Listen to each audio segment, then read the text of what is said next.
Hello and welcome back to Road to 2000 ELO. Today I'm gonna show you a very beautiful game that was definitely not a complete mess. So let's hop right into it. We open up with g4. Opponent replies with g4.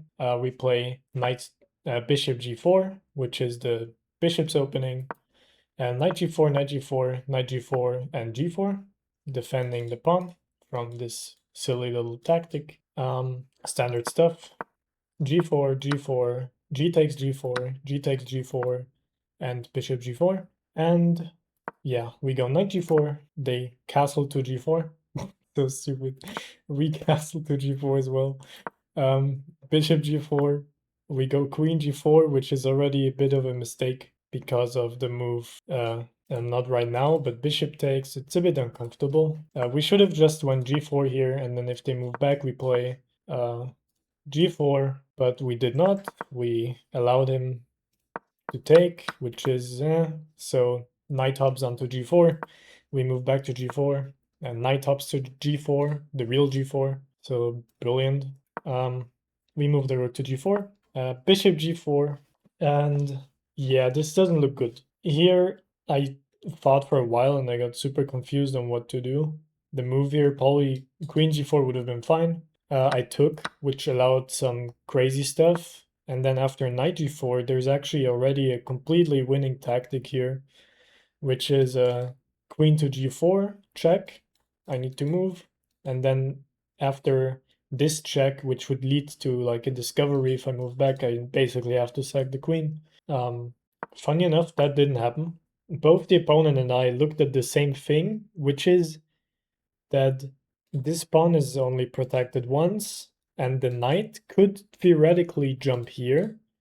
And also, if the knight goes here, there is a mating thread. So both him and I saw that and calculated the same stuff in the time he took, I think.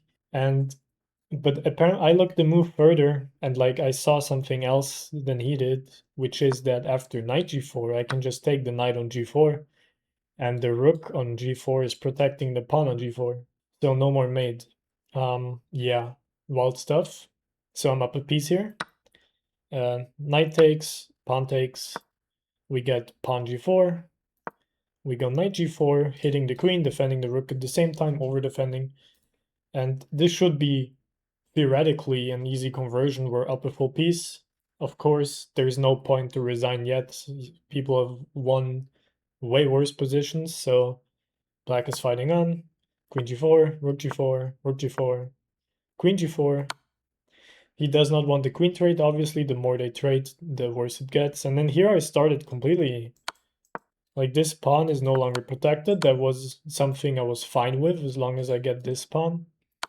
We get queen g4 check. I move to g4. They take the pawn. I take the rook.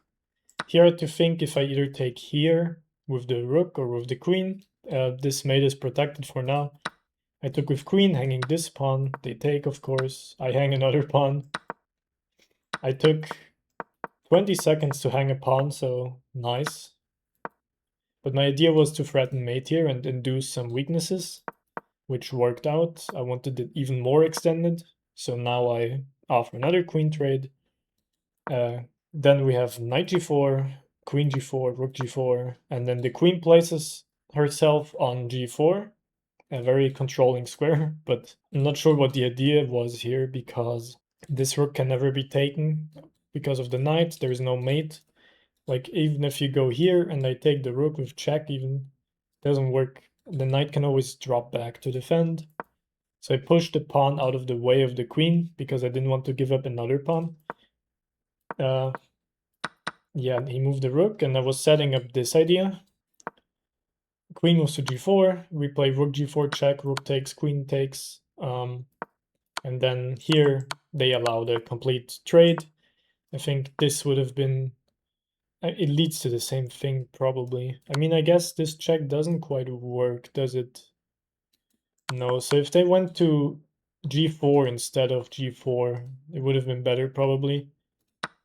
Yeah, but they allowed the queen trade, so he pushes g4, I go knight g4, king g4, knight takes on g4. And then I started bringing my king. Maybe he missed that this pawn is actually not takeable. because otherwise he would have probably went for the opposition on g4 or g4 and not g4. We go up, and here, I mean, he isn't in time to protect everything. So I grab the first pawn, I grab the second pawn, I take the passer, or I make a passer basically with taking on g4. And after king g4 and knight g4, I place my knight on g4, which completely stops the idea of this pawn. I start pushing, and I mean, after sacking the knight for the pawn, black resigns. There's nothing to play for here. But it was a good fight, and let's... Oh, okay, interesting. I actually analyzed already, but it doesn't want me to see it anymore. Okay, now it works. I don't know if I can show this stream. No. Oh. Yeah, I can show it here. Funny enough, I was completely losing here, like I said, like already here. And the game decided that, or like the chess.com engine decided that the opponent had a higher accuracy than me, even though he lost. And he also, I mean, the game rating is absolutely ridiculous. It doesn't have a good, like, it doesn't mean anything. It's funny that he got the blunder when I was like already, what, -5? How does that make sense? But who cares, I guess. So yeah, that was that. Brings us to 1811, and yeah, good progress. I'm finally back to playing once in a while and not just doing stupid stuff, unless today, I guess. And I hope you liked this little April Fool's video, and I'll see you next time.